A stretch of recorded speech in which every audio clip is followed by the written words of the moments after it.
नमस्कार दोस्तों, मैं अंकुर उपाध्याय स्वागत करता हूं आप सभी का आपके अपने YouTube channel share market analysis में। दोस्तों, कल बाजार में तेजी आ सकती है और पूरे पूरे अच्छे संकेत हैं। सबसे पहले मैं एक एक करके आपके साथ इंपॉर्टेंट ट्रिगर्स शेयर कर देता हूं। 6 अप्रैल को आरबीआई की एमपीसी की मीटिंग है। काफी लोग ये भी कह रहे हैं भाई आरबीआई कह रहा है कि इस बार कोई रेट हाइक नहीं होगा, बट यहाँ पे क्लियरली शो हो रहा है कि 25 बेसिस पॉइंट का रेट हाइक आ सकता है, और नहीं होता है तो डेफिनेटली एक पॉजिटिव होगा।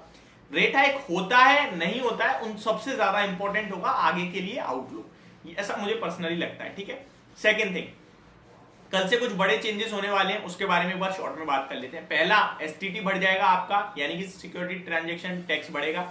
दूसरा, आपके लिए इंश्योरेंस और डेट म्यूचुअल फंड से रिलेटेड जो टैक्स रिलीफ था उसकी समय सीमा खत्म हो चुकी है।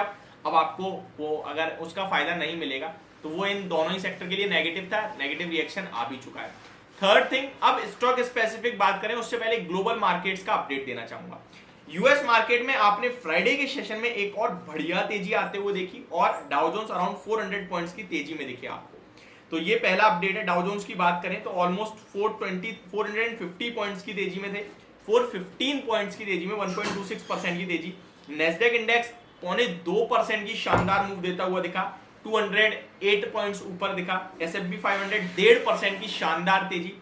रसल 2000 में 2% की ऑलमोस्ट बढ़िया तेजी, यानी कि ब्रॉडर बेस बढ़िया मूव था।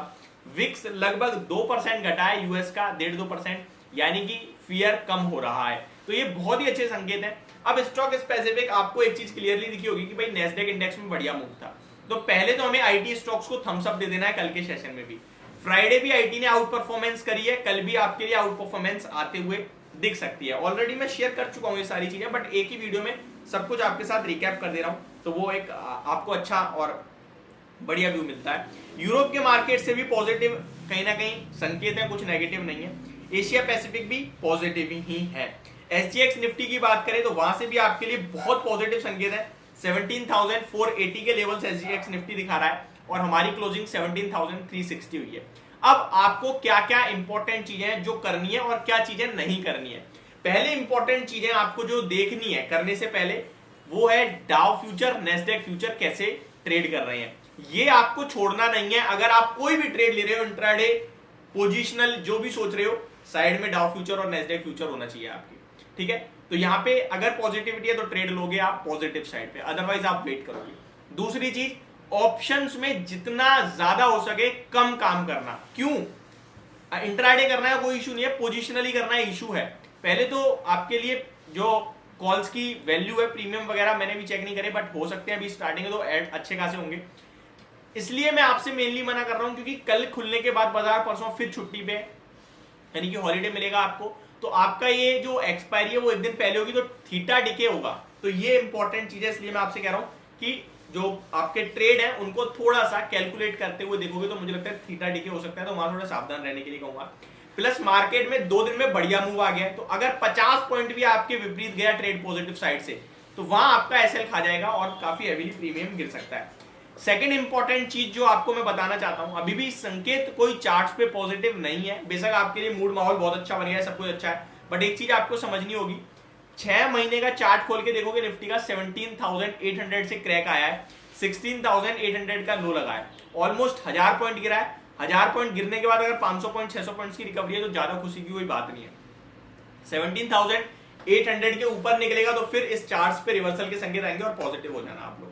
अब बड़े लेवल पे बात करें तो यूएस में कुछ खास नहीं हुआ, मतलब कि हमें लगता है प्रॉपर शॉर्ट कवरिंग रिकवरी हो सकती है, बाउंस बैक हो सकता है, क्योंकि ऐसा कुछ पॉजिटिव तो अभी तक आया नहीं है।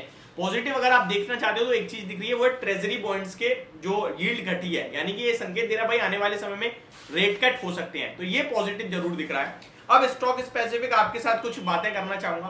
पहले तो सीमेंट, ऑटो और इंफ्रा स्टॉक्स को आपको रडार पे रखना है। सीमेंट की बात करें तो इनके नंबर्स भी आते हुए दिखे हैं, सेल्स के और प्रोडक्शन के। सेकंड, लाइफ टाइम 52 वीक हाइस के आसपास है। लार्ज कैप सीमेंट से बात करें तो अल्ट्राटेक, तो ये पॉजिटिव संकेत आ रहे हैं। चार्ट पैटर्न बहुत इंटरेस्टिंग है। रेमको सीमेंट के बारे में आपके साथ शेयर कर चुका हूं। अगर बात करें आपके साथ सेकंड जो मैंने बात करी इंफ्रा, तो इंफ्रा में काफी बड़े बड़े ऑर्डर्स मिलते हुए दिखे हैं, like PNC infra, GR infra and Dilip Buildcon, तो ये स्टॉक्स आपको रडार पे रखने हैं। ऑटो की बात करें तो ऑटो के सेल्स नंबर आए हैं 1 अप्रैल को, जहां बहुत अच्छे नंबर दिख रहे हैं। सबसे मुझे अच्छे हीरो मोटोकॉर्प के लगे, Eicher motor, TVS motor and VST dealers, ये भी अपने नंबर पेश करते हुए दिखे। टाटा मोटर्स में मैंने फोकस करा, उतने कुछ खास नंबर नहीं दिखे हैं। लेट्स सी कैसा ट्रेड करता है। तो ये पूरा सेटअप है आपके लिए कल का। एंड एक और चीज बोलना चाहूंगा, अब अर्निंग सीजन भी आ गया है एंड 12 अप्रैल से अर्निंग सीजन स्टार्ट हो जाएगा। टीसीएस आगाज करता है और ऐसे टीसीएस ही आगाज करेगा, जहां पे फाइनल डिविडेंड को लेकर भी बोर्ड मीटिंग होगी और रिजल्ट्स भी आपके लिए आएंगे। 13 अप्रैल को इन्फोसिस अपने रिजल्ट पेश करेगा, प्लस आपके लिए डिविडेंड भी आएगा फाइनल। तो ये सारा सेटअप है आगे के लिए। होप आपको सारी चीजें समझ में आ गई होंगी और पसंद भी आई होंगी। Thank you so much for watching this video. Have a great day guys.